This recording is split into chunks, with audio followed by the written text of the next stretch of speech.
Hello. Today I'll be reading America is Her Name by Luis Rodriguez and illustrated by Carlos Vasquez.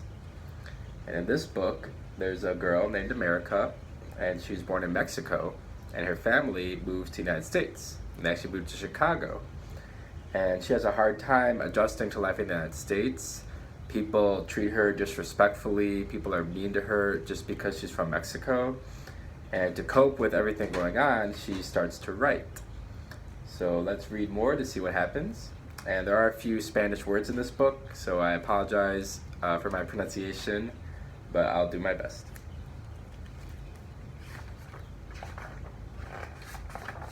And then we got a little quote here at the start of the book, and it says, "It is not enough to prepare our children for the world.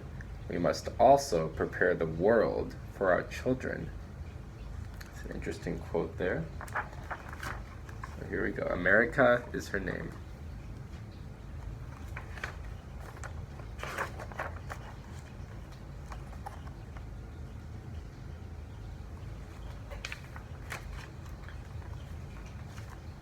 A Mixteca Indian girl walks through the Pilsen barrio in Chicago. So Mixteca is an indigenous group that lived in Mexico way before anyone else did. They're the original people who always lived there before people from Europe came. So if you think about Native Americans in the United States, it's the same thing, just down in Mexico. So our main character, her family is Mixteca, and Pilsen is a neighborhood in Chicago, and barrio is a Spanish word for neighborhood. So let me read the sentence again now that we know what it all means. A Mixteca Indian girl walks through the Pilsen barrio in Chicago. She has honey brown skin and elongated eyes that are large and dark. Her thick hair is in braids. She was born in the mountains of Oaxaca. She still remembers the goats, pigs, and thatch-roofed house they once called home. Now she's in a strange place she can't even pronounce. She dreams of Oaxaca in Spanish. America is her name. America Solis. She is 9 years old and has 2 brothers and a sister. Her mother's name is Nayeli, a Mixteco name which means flower of the fields. America's father, Oscar, works the factories of southwest Chicago. He sleeps all day and works all night. She rarely sees him. Her uncle, Tio Filiman, Tio means uncle in Spanish, lives with them. He also works, and he drinks. America dreams that he doesn't drink.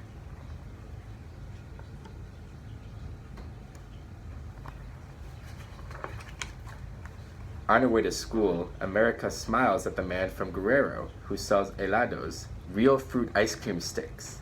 She waves at the barber from Michoacan, standing outside his shop, waiting for customers. She sees teenagers standing around with nothing to do. She smiles at them. They smile back and continue talking.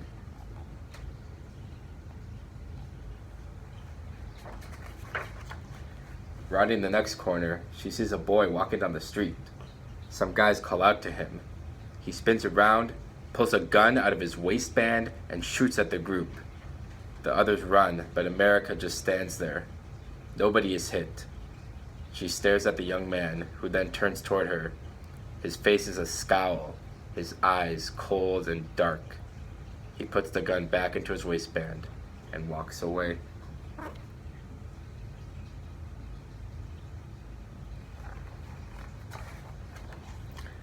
When America reaches her English as a second language class, she slips quietly into the room as Miss Gable is yelling at the students. "Sit down! Be quiet!"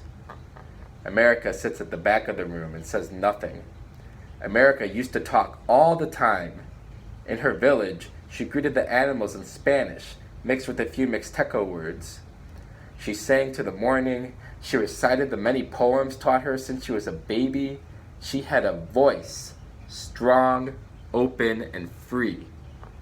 Somehow, in Chicago, she has lost this voice.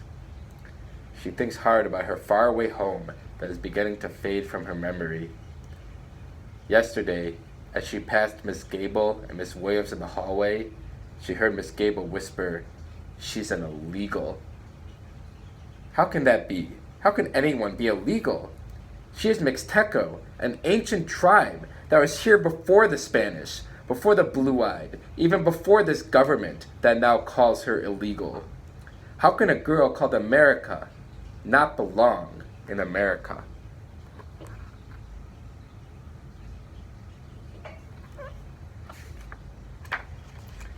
But today, something in school is different. Miss Gable introduces Mr. Aponte, a Puerto Rican poet who is visiting. Miss Gable tells him that they are a difficult class. Mr. Aponte looks at everyone and then asks in Spanish, "Who likes poetry?" Many hands dart up. "Who wants to recite some poetry?" he asks. America quickly raises her hand high.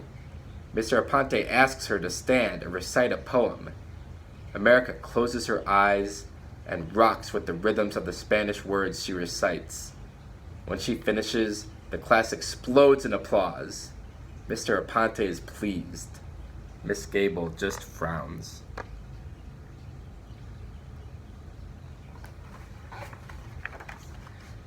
There's poetry in everyone, Mr. Aponte tells the class.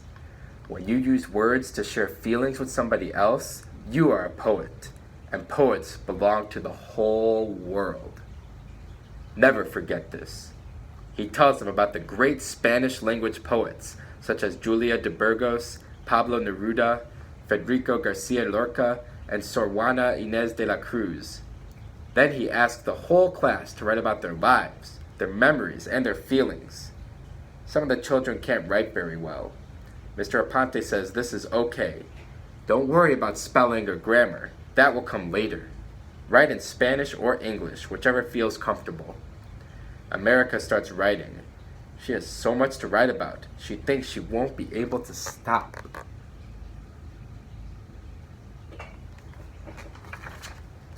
When America gets home, she hears her dad yelling. He has been laid off from the factory. Laid off means fired. He lost his job. The family gathers for supper around a wooden table in the small kitchen. Her mother tells her father angrily, "I was called a wetback at the market today." That's a very offensive, mean name to call a Mexican person. So somebody called her that when she was at the market. No matter what we do, we don't belong. Tio Filiman comes in the room, drunk and loud. "Never say you don't belong," he says. "We belong anywhere, everywhere. Once you believe you don't belong, you'll be homeless forever. Maybe we'll go back to Oaxaca. Maybe we won't. For now, this is home." After supper, as America sits at the kitchen table to write, her dad walks by. "What are you doing, mija?"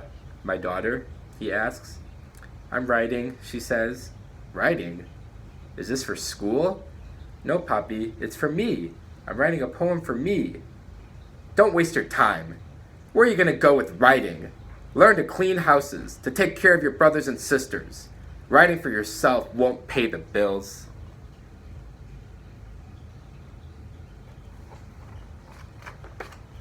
America is sad. Will this be my life, she wonders? Not to write, to clean houses, get married, have children, to wait for the factory to feed us?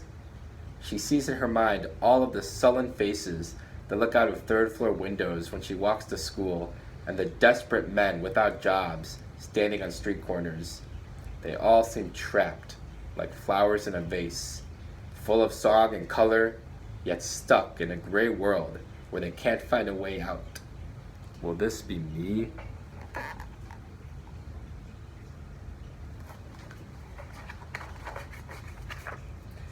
Mr. Ponte stopped coming to America's class. He was only there as part of a special program. Miss Gable is yelling at everyone for talking out of turn, for not doing their work right. America wishes Mr. Ponte was back. She writes her stories and poems secretly now because there's no one to read them to.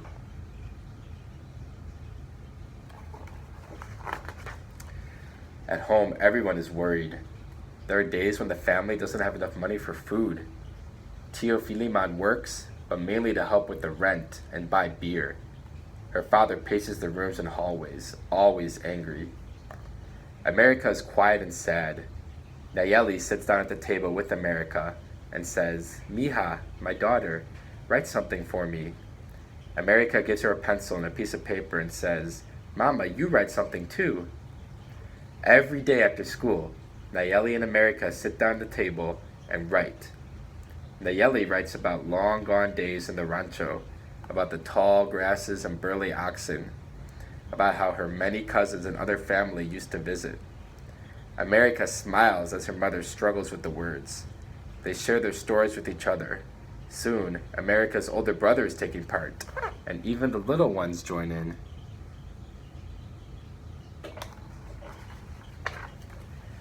Tio Filiman reads one of America's stories and tells her it is very good. Her dad comes in and says, "You're still writing? What did I tell you about this?" Tio Filiman looks at him hard and says, "Yes, she is very good. You got quite a daughter here." "Oh, what do you know? You can't even write," America's father responds. "Yes, that's true. All I can do is work with my hands and gulp a few beers," Tio Filiman says. "But your daughter is going to do more than you or me. I can see it. She will bloom long after we've rotted on the vine."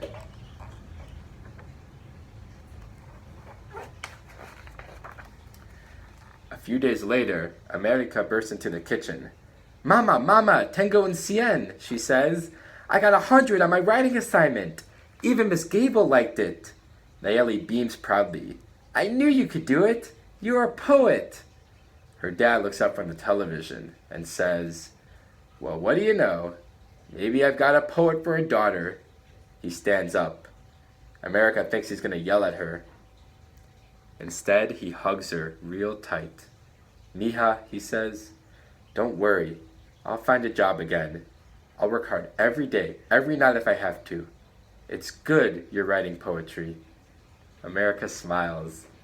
Tio Filiman winks at her and says, "You'll be a real poet." A real poet.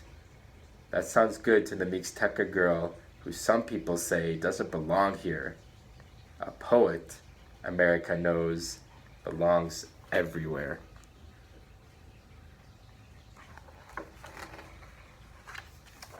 The end.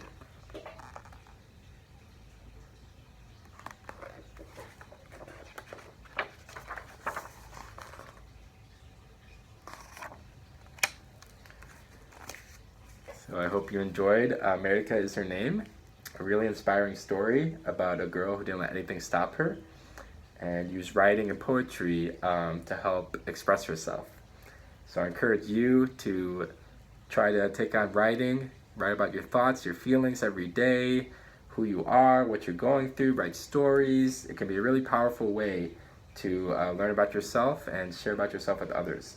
So again, I hope you enjoyed this story, and I'll see you next time.